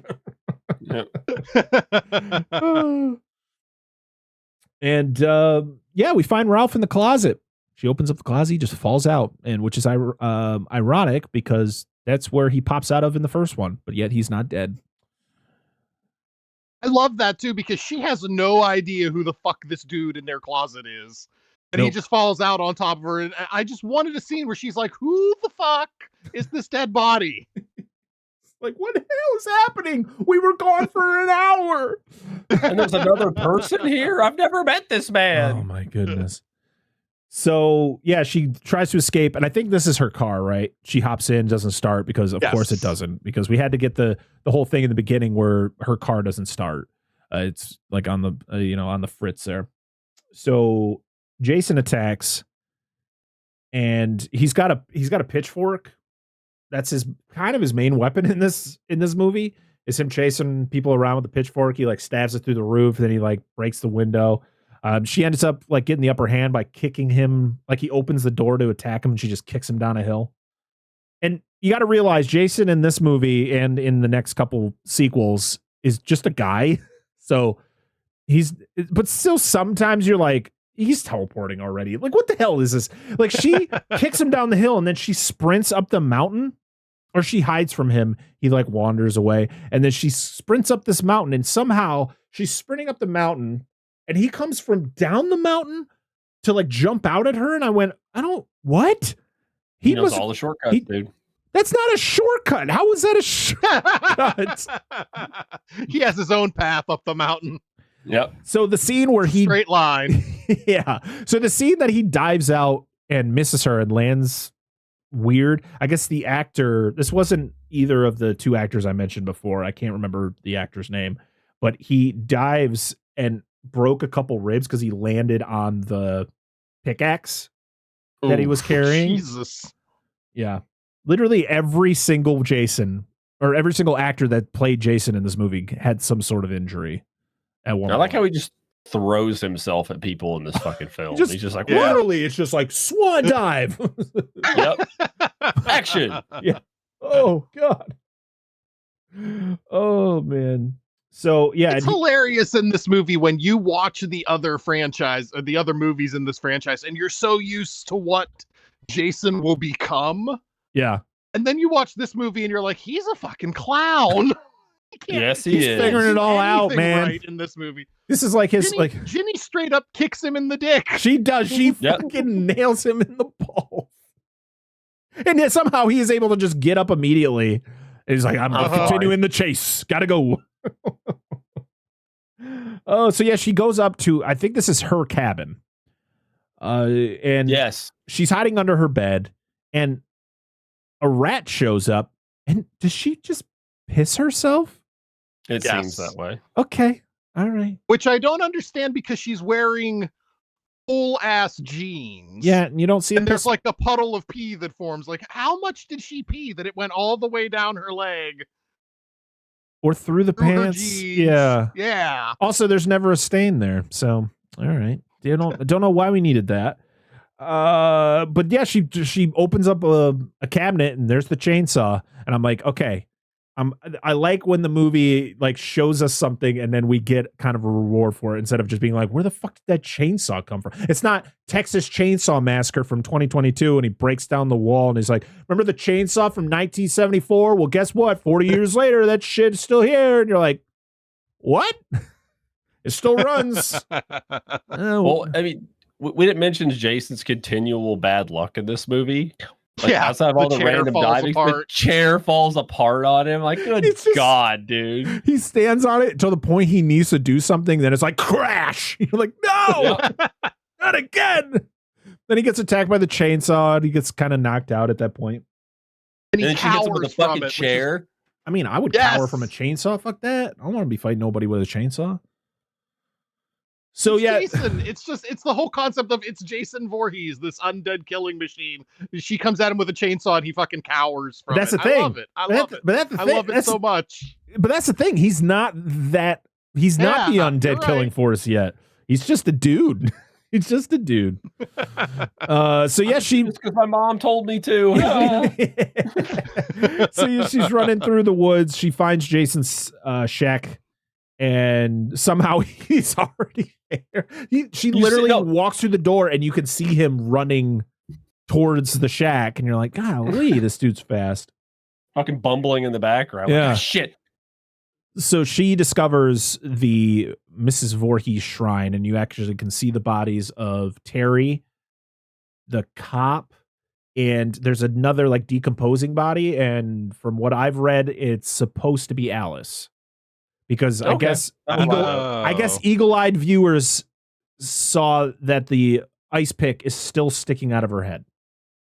Oh, okay. That's why her body's more decayed. The head, Mrs. Voorhees' head, was actually an actor sitting under a table, just in makeup. Hello. Always thought it was just a prop. Yeah, me too. Yeah. Interesting. Also, how is her head so well preserved compared to Alice's like decomposing mess that's right there? They've been dead almost the same amount of time. I have an answer for that. Did Jason do some taxidermy type shit to it? It was either that or pickling. I don't know. I got nothing. Yeah, You just he doesn't dried her out like moisturize beef You your say you have jerky. nothing, yet you just gave us something, Dan. You can't Well, say you got or- nothing. You just said that he pickled her head. Hey, Or it could have been like the process for making beef jerky. she's Jerked her head. got a gigantic dehydrator. Yeah. Don't worry, Mom. You might taste yummy This is- later. Yeah, this is for your own good. So before he actually gets in there, when she discovers the shrine, she sees that the sweater's there, and I was like, how is the sweater still fine? All right, whatever. But she's like, I'm going to use my child psychology skills to pretend to be Mrs. Voorhees by putting on her sweater and then talking to him like his mother. And I like how it like fades between Ginny and Mrs. Voorhees. And I love that it's still Betsy Palmer in this. This will be the last time she plays the character. But it doesn't work because as she's about to get him with the machete, she moves just slightly to the right, and it exposes Mrs. Voorhees' actual head, and Jason like snaps out of it, and then they block the machete and the pickaxe. And I guess there was one shot where she actually hit his hand and cut his finger, and he got sent to the hospital, Steve Dash. And I guess they had already filmed the scene where this machete goes into his shoulder. And so he went to the hospital all still makeuped up with the fake machete sticking out of his shoulder, getting his hand worked on. And I guess just ignore this. Yeah, it's not real. Don't worry about it. But I guess once he was... This isn't the problem. I have a boo-boo on my finger. I actually have an injury here. But I guess after he got it all taken care of, he went back and they finished it up. So it was literally like the same day. I guess Steve Dash, he was an older guy during the filming. So like he wasn't super personable with the actors. I guess they really liked Warrington Gillette, who was the original Jason, because he was younger and kind of became good friends with everybody. Where the other guy was kind of just like, I guess like Amy Steele like didn't want to talk to him or be around him at all unless they were filming, just to kind of get a genuine reaction when they would be fighting or, you know, doing scenes face to face. But sometimes though, I feel like some of the actors just don't tell the other actor that's what they're going to do. And then you're just like, yeah, they sucked. They were mean. They didn't want to talk to me. And it's like, no, well, what my strategy was. Well, maybe you should tell him that. Yeah. Don't be like Jared Leto, okay? Just don't be like that, okay? No one wants a fucking rat because you're pretending to be the Joker, you weirdo. So Paul's back. He ain't dead. Oh, yep. And he wrestles with Jason for a little bit. And again, I almost literally had a note going, Ginny again is being useless. But then I saw that she was inching her way towards the machete to grab it. And then she picks it up and she sinks the machete into his shoulder, which causes him, I guess, to die. And she removes the sack on his head, but you don't get to see what he looks like. She's like, this is my fucking trophy. Yeah. She just wanted to see. So I felt like I was a little harsh on Jason in our review of the first one. I was like, I feel like they didn't need to make him look like that. I think it's effective. So supposedly, from what some doctors who've watched the movie have stated, that Jason might have the same disease as the Elephant Man. Yes. And so it was kind of the whole thing, like that guy wore a sack on his head to kind of hide his appearance. And so that was kind of another influence on why Jason wore a sack on his head to hide his true face. It's just, I don't know. I guess it's effective. I guess I was a little harsh the last time, and I apologize. I apologize to Jason. Murdering psychopath. Jason does not accept your apology. Even they have feelings. No, he doesn't give a shit about anything, okay? He just wants to murder for his mother. Yep. So Muffin shows up, and you're like, oh shit, Muffin's alive too? What the hell is happening? We just saw him mangled. Hi, Muffin. And we're like, okay. And so as soon as Ginny's trying to call Muffin over, Jason just bursts through the window and attacks her and just drags her out. And I guess this took a few different attempts, as the first time the actor literally bounced off the window because it wouldn't break. Oof. Yeah, I guess by the time they got the shot, I guess the actor was like, I was so mad. I was ready to actually kill someone. Like, it was just so, because he had to like dangle from a harness and like constantly having to crash through this window. And I guess they did it so many times. Amy Steele was like, I don't know if I'm going to get a genuine reaction to this anymore because we've done it so many times. Like, so I guess they literally just didn't tell her when it was going to happen. And so when he does finally crash through, that's like her genuine reaction to the situation. It was kind of just like that shocked reaction. So movie making at its finest. Of course. So yeah, so then it cuts to Ginny getting taken out on a stretcher and asking about Paul. Yelling for Paul some more. Yep. And Paul's nowhere to be found.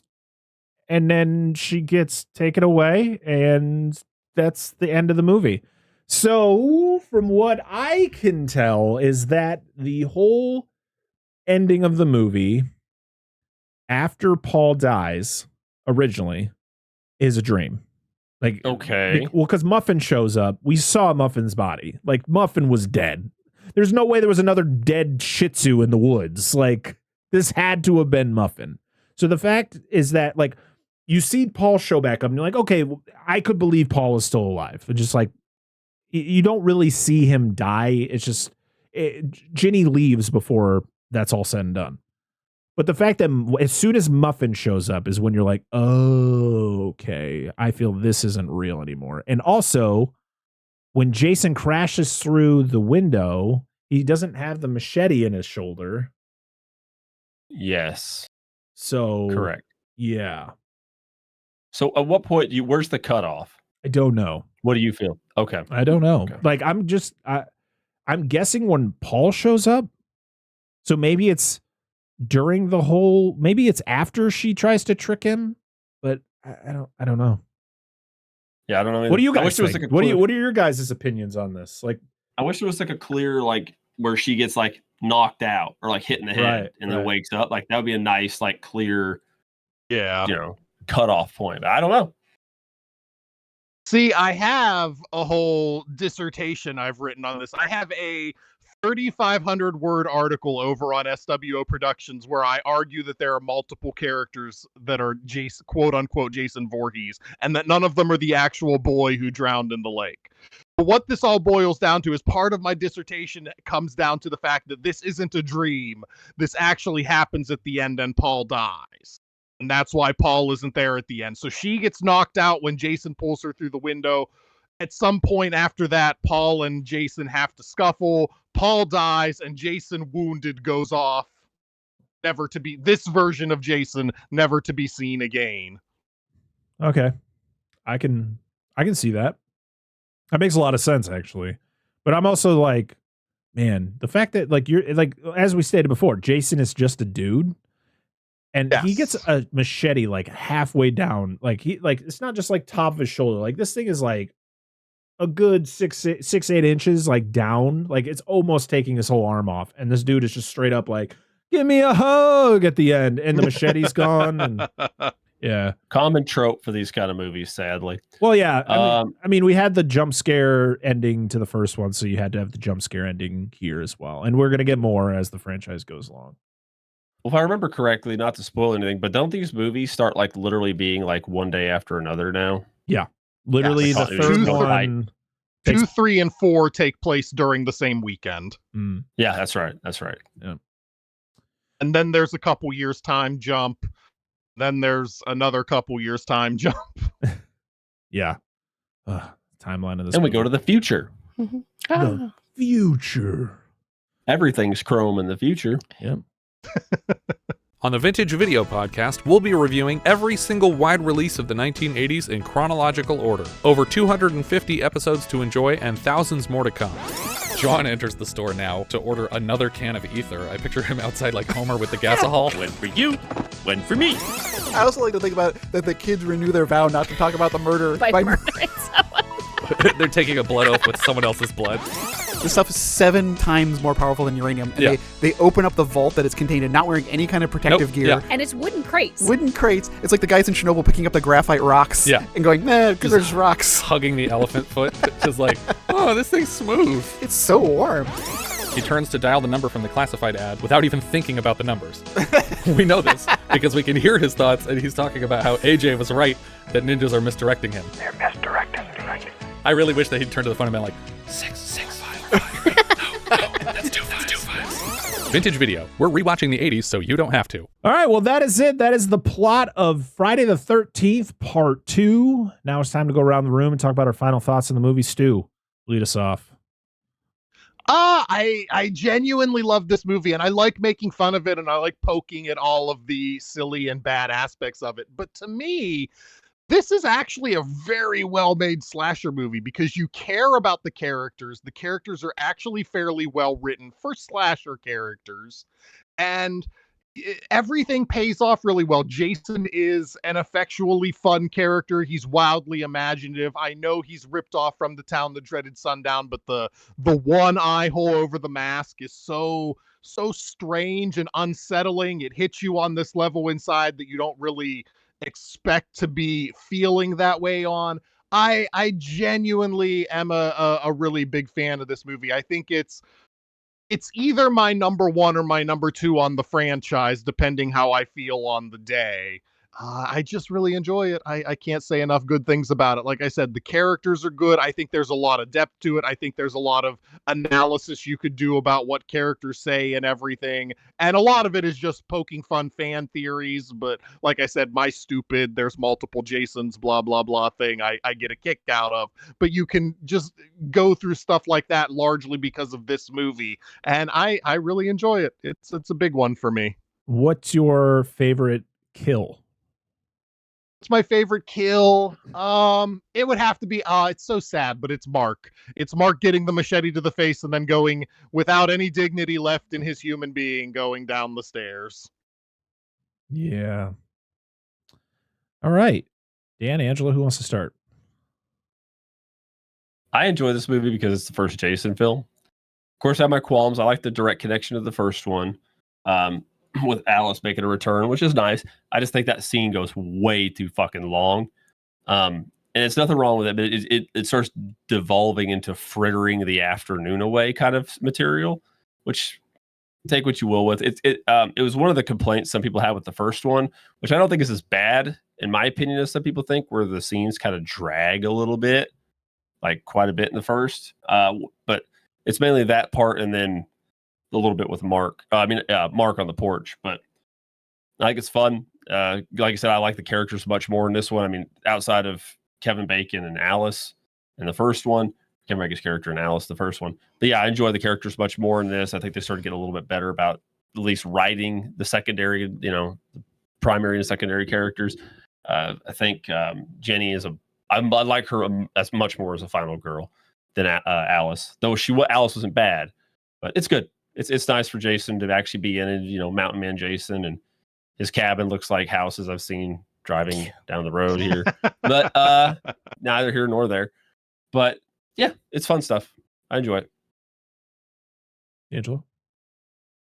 I can't say much more than these two have said. Acting was great. Thoroughly enjoyed this. Like most of the kills. Yeah. And the whole 48 seconds that they took out that so the movie wouldn't be X-rated. Yes. There's other parts that they could have taken out. Oh yeah, that that was a thing, yeah. Yeah, cut some time off and make that fucking Mark is the best kill as well. And make that fucking cabin more wheelchair accessible, please. Listen, that was 1981. You're lucky if there was anything that was wheelchair accessible back then. I just wish it was. And as he was dead, he would just gone down. It was just a ramp. And just right into the lake. It's like a jackass. It's a jackass stunt. Yeah, 100%. No, poor Mark. Corpse goes straight into the lake. Oh man, I still like the cop's kill. It's hilarious. It's so funny. It's like a horse eating. Somebody needs to custom make a nutcracker, but it's this cop. Oh my gosh, that would be 100%. hilarious. Oh, and I looked up earlier. There is one Friday the 13th in 2025, but there's 3 in 2026. Excuse me, repeat that?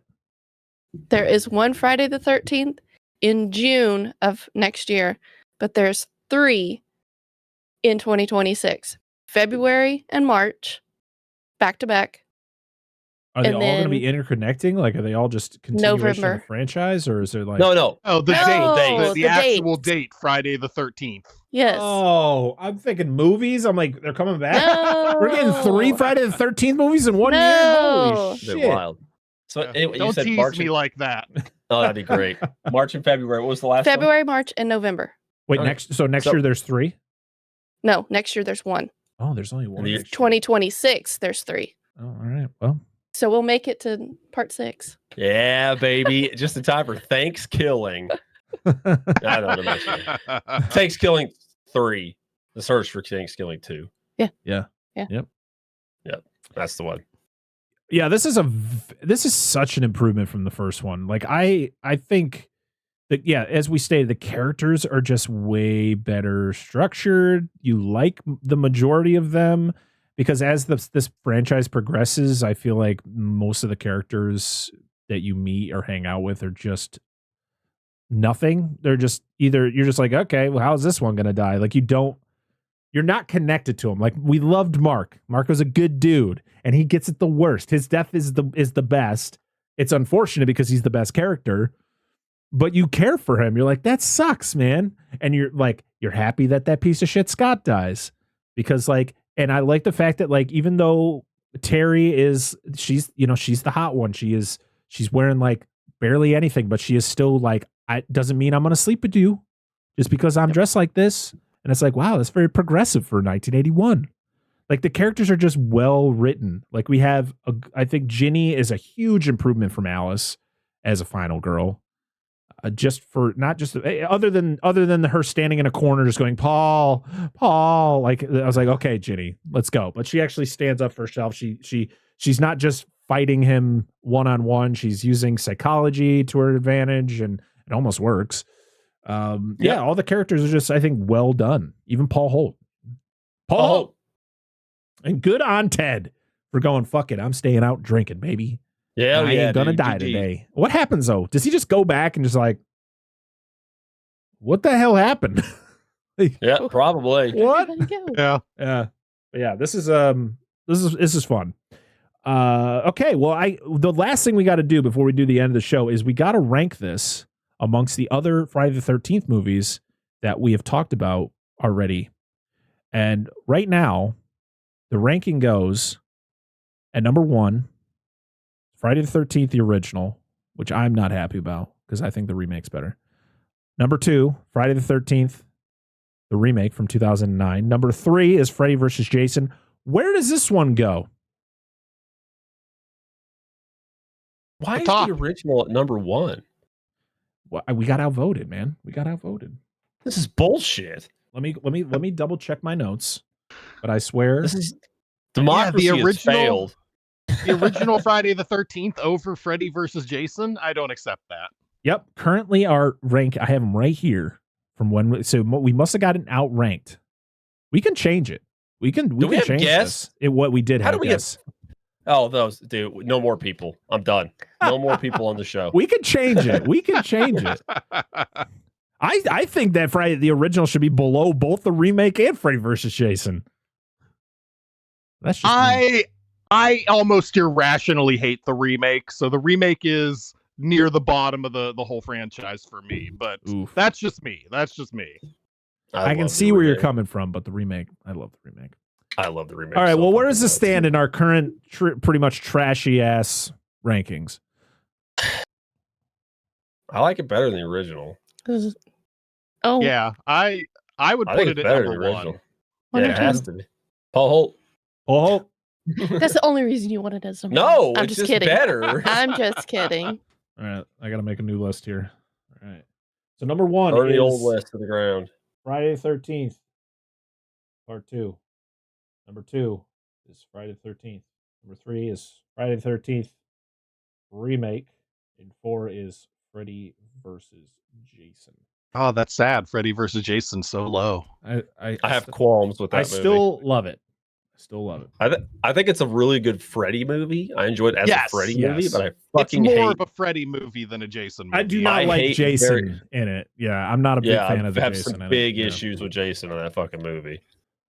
Well, that's it. That is the end of Friday the 13th Part 2. Next week, we're talking about another Part 2, as we're going to be talking about Angela's pick for our holiday favorites, as we're going to be talking about Silent Night, Deadly Night, Part 2.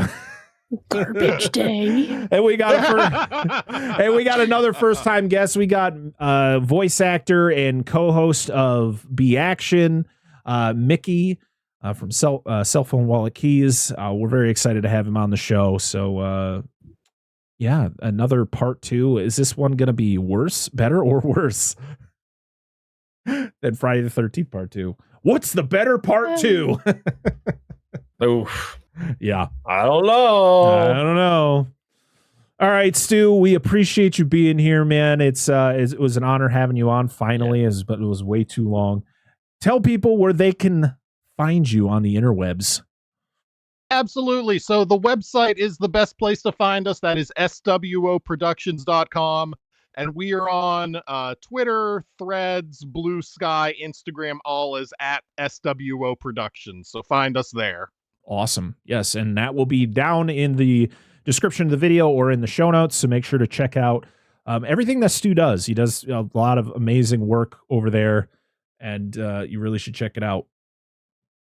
As for us, you can follow us on all the... oh, wait. I forgot something, guys. What did I forget? I forgot... List. Well, no, the list. No, I forgot comments. Oh, comments. Well, that too. See, if I don't write it down, then I forget to do it. And now I'm all backed up here. All right. Well, that's fine. We forgot to do comments, but now we're going to do them now. So, yeah, we go over to social media and see what you all had to say about Friday the 13th Part 2. And we're going to start over on what's left of the fiery charcoal that is Twitter. We only had one. See, the problem. See, hold on. Everybody says this, and I don't understand where it's coming from. I use that app every fucking day, and I don't see it. So maybe I'm just in the wrong part of it. Anyway, go ahead. It's because it's showing you everything you want to see, and everything I want to see. It's just awful. We got one from at JMasterKing1 who just said, love it. Over on Instagram, we have one from Kentucky Fried Critics who said it's a real oddity in the franchise, a slight departure from the tone of the first one, with Jason being like a wild man in the woods that witnessed everything, and still not quite to the supernatural blue jumpsuit, hockey mask wearing guy from the rest of the movies. Jason doesn't wear a blue jumpsuit. Does he? No, he wears something green, I thought. Yeah, he wears he wears like a green button up kind of. Yeah. I think he's mixing. The movie, I think they're mixing Halloween and Friday the 13th together. Maybe, and I know there are some depictions like in the game. In the original NES game, he was kind of had like a blue jumpsuit thing on, but I don't recall that being the norm. Yeah, I don't know. Maybe I'm thinking of it wrong. Over on Threads, we have one from. Let me click on that again. From Horror Curator, who said, I remember disliking it for the longest time, but I watched it again the other year and honestly think it's better than the original. The opening sequence with the tea making could have been shorter, but otherwise it's a solid entry. I agree to an extent. I don't think we needed the full, like, I think they could have trimmed down Alice's intro, but I think it's done well. The only thing I have to say about it is, where did Jason find her address? How did he know where she lived? Did she live like very close by to the camp? Like, did he walk a long way? Yeah, because you're saying if that's her body in the ramshackle hut at the end of the movie, that means he left her house carrying his mom's head and Alice. Yeah, exactly. And nobody stopped this guy and was like, hey, you should go to jail. Yeah, no, that's a great question. So I don't get it either. Yeah, he's not even hiding it in a sack. He's just carrying her body over his shoulder. So it's literally a cop just pulls up, it's like, sir? And he doesn't talk, so he can't explain himself. And then over on our new our new social media app of choice, Blue Sky, we got a few comments over there. One from Dewey Podmonster who just says, better than the original. Love the sackhead look. Very solid slasher movie. Not surprised. They love Friday the 13th over at Dewey Podmonster. At Michael Keane says, I love that the midpoint is half the cast fucking off so the rest can plausibly be killed off without anyone noticing. Hell Great yes. film. Absolutely. Perfect. And at ST Stout says, I completely worthy sequel. Does a really good job building off the original. I always really liked Ginny trying to diagnose Jason. Plus, another great jump scare to end things. So it seems like very positive comments from everybody on social media. Thank you for commenting on that. If you want to comment on whatever movie we're going to be covering, make sure to follow us on all the social media apps. Most of them are at Dissect That Film, except for Instagram and Threads, which is Dissect That Film Pod. You can join us over on Patreon, patreon.com/Dissect That Film, where you can financially support us. You can, I'm not going to go through the whole thing because things are going to be changing soon on Patreon. So I'm just going to state you can financially support us, help us pay for the things that we use for the podcast. You get sometimes you get episodes early, a few days before its full release. So there's some pretty decent perks over on Patreon, but it's mostly so, if you want to help us out, because it's not free to do the two podcasts. So any type of help you guys can give is very much appreciated. But if you can't do that, that is perfectly okay, because what we really want you to do is go over to your favorite podcast app of choice, leave us 5 stars. And because the more 5-star reviews we get, the more ears we get into, and we want more people to listen to our show, even if it is utter nonsense.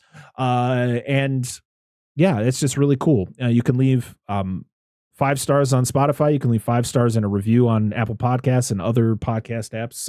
There's so many out there. Or you can watch us on YouTube at youtube.com/Dissect That Film, where you can watch the video version of the podcast. And you can see us doing things like this and all other crazy things. You can see me wearing my Santa hat and look at my really cool Christmas tree. Make sure to like, comment, and subscribe over there. And lastly, we have to thank our wonderful patrons. We have Billy Joseph Jr., Andrew Schoening, Corey Morissette, Daniel Collins, Jason, Dustin from the Flicks and Friends podcast, Dan and Angela of DNA Gaming, Anna Presley, Doom Generation, Eric Stein, Robert Stewart, Rudy5453,